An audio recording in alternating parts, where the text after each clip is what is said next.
by faith. ඇතහිල්ලෙන් මනුෂ්‍යයෙකුගේ ආත්ම ගැලවීම කියන්නේ සල්ලි වලින් වටිනාකමක් කියන්න බැරි දෙයක්. ඉතින් මේ ආත්ම ගැලවීම ලබා ගන්න දෙව අම්මා අපිට වටිනාම තෑග්ගක් දුන්නා. ඒක පුංචි පළඳනාවක්. මේ පළඳනාව පුංචි වුණාට මේ පළඳනාවෙන් අපිට හම්බ වෙන වරප්‍රසාදය ගැන නම් කියලා ඉවර කරන්න බැහැ. ඉතින් ඒ තෑග්ග තමයි කාර්මෙල් දේව අම්මා අපිට දුන්න ශුද්ධ වූ බෙන්තිඤ්ඤය. මේ බෙන්තිඤ්ඤේ කතාව පටන් ගන්නේ ලෝකයේ තියෙන පැරණිම කාර්මෙල් නිකායෙන්. මේ කියන කාර්මෙල් නිකායේ ආරම්භකයා වුණේ එලියා දිවස්ප්‍රසාදිතුමා.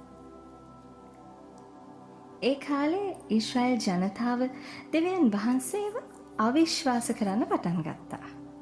මේ අවිශ්වාසය විශ්වාසයක් කරන්න දෙවියන් වහන්සේ පිළිතුරු දුන්නේ අවුරුදු 3මාරක ලොකු නියගයකින්. මේ නියගේ ඉවසන්නම බැරි තැන එලියා දෙවියන් වහන්සේට යාඥා කරන්න පටන් ගත්තා. ඒ මේ කියන කාර්මෙල් කන්ද මුදුනේදී. එක දවසක් එලියා එයාගේ සේවකයාට කතා කරලා අහස දිහා බලලා විශේෂත්වයක් තියෙනවා නම් කියන්න කියලා කිව්වා.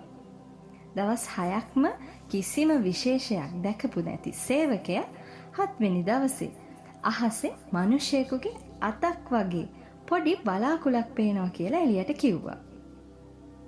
එලියා ගිහින් බලනකොට මේ අඳුරු වලාකුළ ටික ටික අහස පුරා පැතිරිලා මුළු අහසම කළු වෙනවා දැක්කා.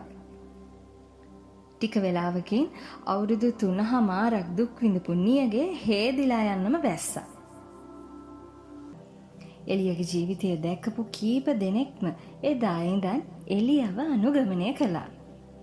එලියා එක්ක තාපස ජීවිතයක් පටන් ගන්න ඒගොල්ලෝ හුරු වුණා. එදා මේ පටන්ගත්තු තාපස ජීවිතය අද වෙනකොට ලෝකයේ විවිධ රටවල ව්‍යාප්ත වෙලා තිබුණට එංගලන්තයේ තමයි මේ නිකායේ මුල්ම වාසස්ථානය වුණේ. ඉතින් මේ නිකායේ පළවෙනි ශ්‍රේෂ්ඨාධිපතිතුමන් විදිහට පත් වුණු ගරු සයිමන් ස්ටොක් කියන පියතුමන්ට තමයි දේව අම්මා මේ වටිනාම තෑග්ග අපිට දෙන්න කියලා දීලා තියෙන්නේ. 1251 ජූලි මාසේ 16 වෙනිදා මේ කියන සයිමන් ස්ටොක් පියතුමා යාඥා කරමින් ඉන්නකොට බෙන්තිඤ්ඤයක් පැලඳගත්තු දේව අම්මා දර්ශනය වෙලා තියෙනවා. දේව අම්මා එදා පියතුමන්ට මේ බෙන්තිඤ්ඤය දීලා මේ වගේ ලස්සන පොරොන්දුවක් දීලා තියෙනවා. ඒ පොරොන්දුව තමයි මේ බෙන්තිඤ්ඤය පැලඳගෙන ඉන්න කවුරු හරි මිය ගියොත් ඒ පුද්ගලයාව දේව අම්මා සදාකාලික නිරාගින්නෙන් ගලව ගන්නවා කියලා පොරොන්දු වෙලා තියෙනවා. ඒ වගේම 1322 මාර්තු මාසේ 3 වෙනිදා 22 වෙනි ජුවාම් පාප් වහන්සේ යාඥා කරමින් ඉද්දි දේව අම්මා මේ විදිහටම දර්ශනය වෙලා තවත් පොරොන්දුවක් දීලා තියෙනවා. ඒ තමයි මේ පළඳනාව පැලඳගෙන ඉන්න කවුරු හරි මිය ගියොත් ඒ ආත්මය ශුද්ධගිනි ස්ථානයට ඇතුල් වෙලා නම් මිය ගිහින් පළවෙනි සෙනසුරාදා දවසේම දේව අම්මා පෞද්ගලිකවම ශුද්ධගිනි ස්ථානයට වැඩම කරලා ඒ ආත්මය ස්වර්ගයට අරන් යනවා කියලා පොරොන්දු වෙලා තියෙනවා.